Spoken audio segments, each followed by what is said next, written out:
Kedudluwe wala le kiju mahamigo uchitan des kisi gnu muksik a waisk a chipchich a mimeshk a kedudluwe wala le jusen chidignu muksik kisi la muktino a wala le someone gnu muksik mimajuahan wujis kujinu ti someone iktuk a megis ku bemaluksik someone a kedudluwe wala le naguset bemaluksik a milia bonomuksik wala sitramuk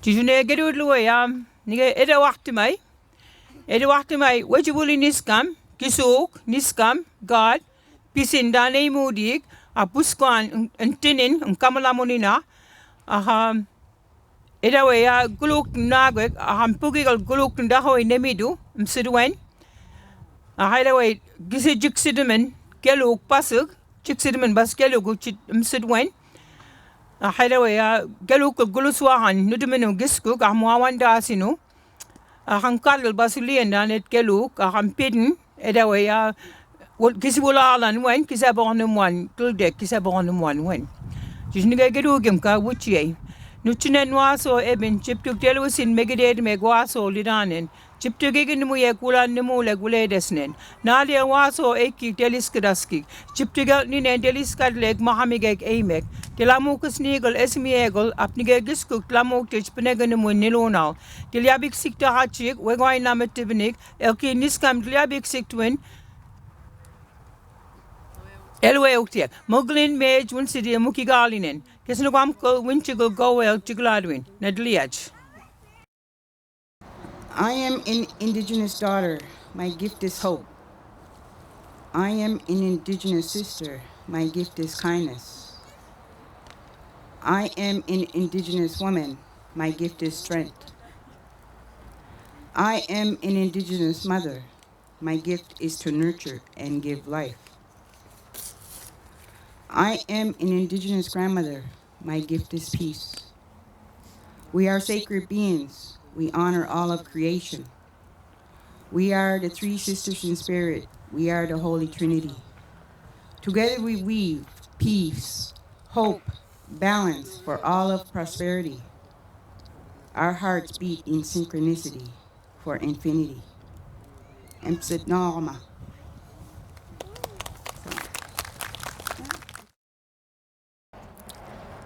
These benches, I made the first set that went in Membertou at our commemorative park there.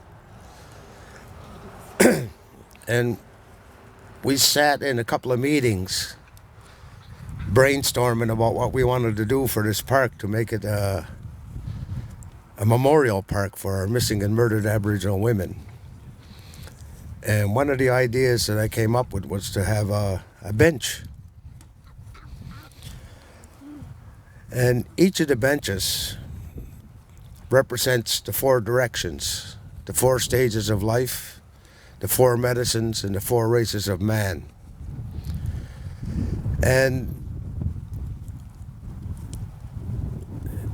when we discussed about what we wanted to put on a bench was a little narrative of each direction of what it represents to our people. Because we all have loved ones who were taken away from us.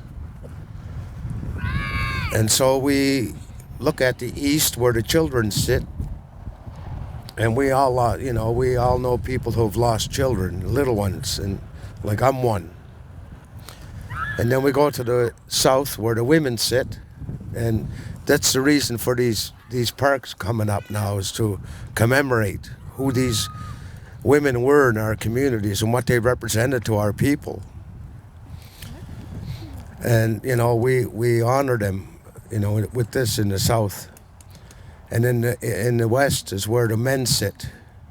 And we all lost men there also in untimely manners and difficult circumstances. And then the north is where the elders sit. And, there's a story about how and why the elders and the children sit next to each other. It's because the language, the stories, the history It's explained to the children in our language by the elders. This keeps the circle strong. This keeps our way of life vibrant. And, you know, this is how we understand things. This is how I understand things anyway. Now, these benches, they're all made from solid oak. And it took me about 2 months to get this far with them. And then in the spring, when the concrete is out, I'll come back and I'll secure them into the concrete. There's a special fireplace being designed in Halifax for this park, and it's going to be wonderful. And, you know, I lost my stepdaughter. She was murdered in Membertou. And, you know, I understand what it means to lose a loved one that close, a child.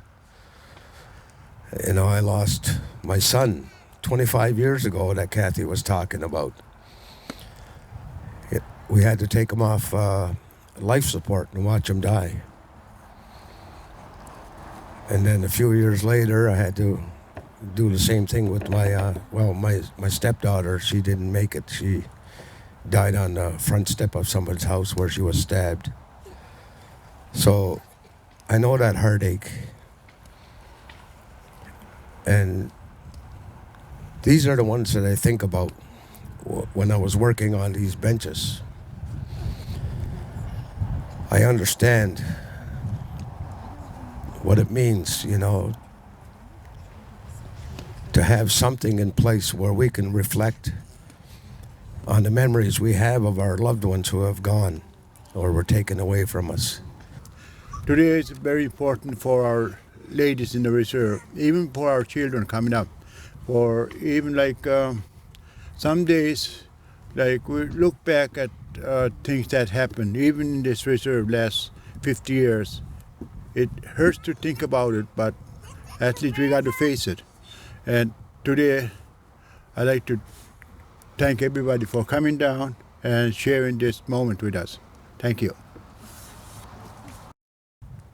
In the history of Wapna'kikewi'skwaq, like Joe Google has said, there is a lot of loss, tragic loss in our communities. When I was a little girl at the age of 6 or 5, 3 of my friends died in a home fire in the community, right where the fishery is. I remember my father coming to the table that day to tell us, your friends died. In the coloring book that we have created, there's pictures in this coloring book that the family members in Wapna'kikewi'skwaq created to memorialize those people, those loved ones that they have that have passed on. We will be passing out coloring books anytime. Ishbel will be handing those out to you. So that project, and this project that you see here today, was led by ideas and thoughts from the families. We have the same benches that Membertou has implemented because, well, they're stunning, they're beautiful, and to have Danny make those was meaningful. The benches are here right now. They're not going to be sitting on the grass. They will be put away, and we will have a more concrete foundation for them in the spring when we launch the opening of the park. Once our fire bowl is designed and completed, and we will be picking it up next week, that will also be put away, but it will be symbolic to this community. So Mona, Gina, Janie, Margaret, and Annie had so much input into this idea and the thoughts of what they wanted. And initially it was going to be here, and then we said no because it floods a lot. Then we said it would go somewhere else. Anyway, when Wapna'kikewi'skwaq decided to do this Wapna'kikewi'skwaq Forest of Healing, it was like, wow, yes, we need to be here. This is where the park needs to be. So in collaboration, this is where we're at today. And yeah, and I'm grateful for this. I'm glad that we're at a place where, like, wow, we have this solid now. We have it on the grounds here. Thank you. Wapna'kikewi'skwaq is my home community, and I love it more than life. But 4 years ago, it sort of like made me feel like I was somewhere else. I can't describe the feeling, guys, because it's too different. I walked into my home and I found my poor daughter murdered at somebody else's hands. And it was probably the hardest thing that any parent could ever see. But I was crushed, and I was just fortunate enough to have people like my sister over there, Gina, to hold me up and make me realize I want the world to be different. We all do. It's not going to be different. It's us that got to make it different. And this is what my point is. I just want all the children to know about this healing area, how it has healed other people, how our families are going to learn how to use it eventually. All the children will grow up learning it. And I'm hoping that for generations to come, that no one else will be in need of. Do you guys understand? Yeah. And I really thank everybody in Wapna'kikewi'skwaq for holding me together when I was falling apart. Well, we held each other together, guys, and we really did. We really did. As a community, it was the most terrible thing that could ever happen to a community. But we all joined together, and you guys held me up. I held you up.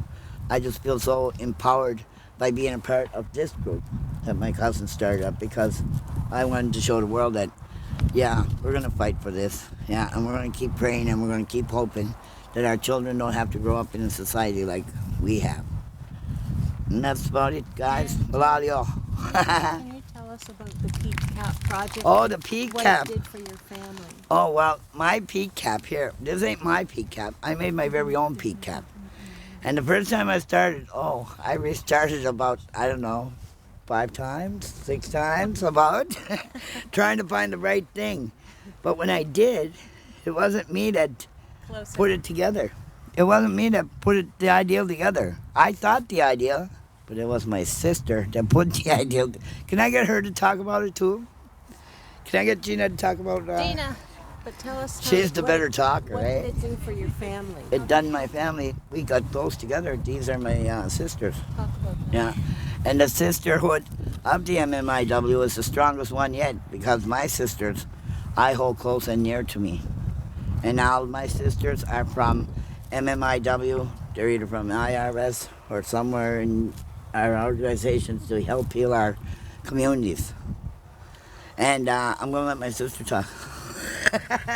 Say something. Okay, Mona's peak cap. Let's talk about that. So she picked it out. She said she wanted to do this and she wanted to do that, so she didn't. I kept taking it apart and putting it back. So anyways, I let her go because I was dealing with my own peak cap, which took me about 2 years. But a lot went into it. It was really hard because I'm a morning person and I have to do things in the morning, and there was days that I just couldn't do it. So it took me a long time. So I really put a lot into this peak cap. Started out, I didn't like the beads. I found beads I liked. I ripped off all. I'm surprised this thing don't fall apart, because I ripped out the beads, and then I found my beads. And when I was almost done, the binding, I didn't like the binding. Like, I took this apart 7 times with the binding till I found this magic stuff, and it went with the flow.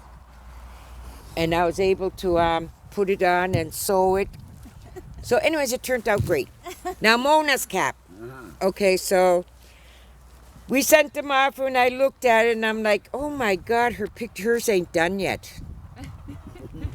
So I took it and I finished it for her. And when I had this peak cap, my Aunt Paisley kept saying it was theirs. So what I did with Mona's, as you see, it's in the book, it has a dress. I put a P on one side for Paisley, and I put an M on the other side for Maya, and then I finished it all up. And I presented it, because I always said, I'm going to wear this peak cap the day it gets sentenced. But then I didn't want to, I told Mona, no, we don't want to wear these peak caps. We don't want him to give, we don't want to empower him with our peak caps. So we chose not to wear them that day. We said we'll wear them in celebration, because now our peak caps are for celebration, right, sis? Mm-hmm. And anyways, I finished it. Yeah, and that's good, eh?